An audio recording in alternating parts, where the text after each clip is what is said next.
நான் எதுவும் சேலஞ்ச் எல்லாம் பண்ணல, நான் ஓப்பன் சேலஞ்சே பண்றேன். முதலமைச்சர் அவர்கள் தொடர்ந்து பார்க்கட்டும்.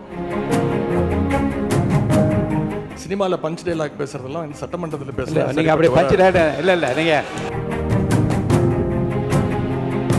இந்த முதலமைச்சர் சொன்னது அந்த 3 ஃபைல்கள் இருக்கு. நான் எதுவும் சேலஞ்ச் எல்லாம் பண்ணல, நான் ஓப்பன் சேலஞ்சே பண்றேன். முதலமைச்சர் அவர்கள் தொடர்ந்து பார்க்கட்டும்.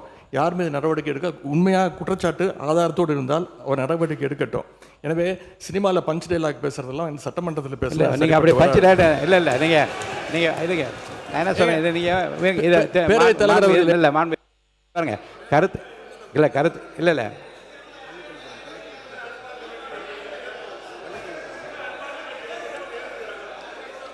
மாண்புமிகு பள்ளிக்கல்வித்துறை அமைச்சர்,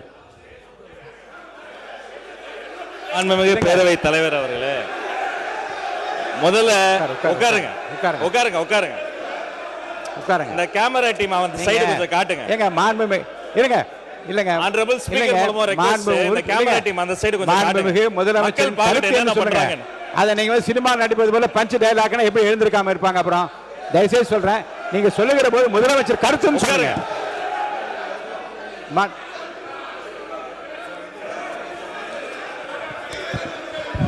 உட்காருங்க உட்காருங்க. நீங்க நீங்க இருக்க நீங்க எங்க வரீங்க? நீங்க இங்க போங்க, உள்ள இடத்துக்கு நீங்க போங்க. பதில் நீங்க போங்க முதல்ல. மாண்பு உறுப்பினர் கொஞ்சம் அமருங்க, எல்லாம் அமருங்க, எல்லாம் அமருங்க. இருங்க நீங்க அமருங்க, இருங்க அமருங்க, எல்லாம் அமருங்க, அமருங்க அமருங்க அமருங்க அமருங்க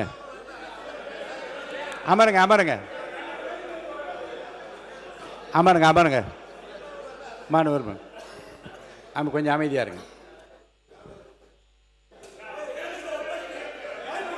வாய்ப்பு தரேன். உட்காருங்க உட்காருங்க உட்காருங்க. மாண்புமிகு உட்காருங்க எல்லாம் உட்காருங்க, எல்லாம் உட்காருங்க. நான் உங்களை தான் பேச அனுமதிக்க போறேன். உட்காருங்க உட்காருங்கன்னு சொல்றேன். உட்காருங்க உட்காருங்க உட்காருங்க உட்காருங்க. முடிங்க, நீங்க பேசி முடிக்கட்டும் முடிக்கட்டும். நீங்க பதில் சொல்லலாம். உங்களுக்கு நான் பதில் சொல்ல அனுமதிக்கிறேன். உட்காருங்க.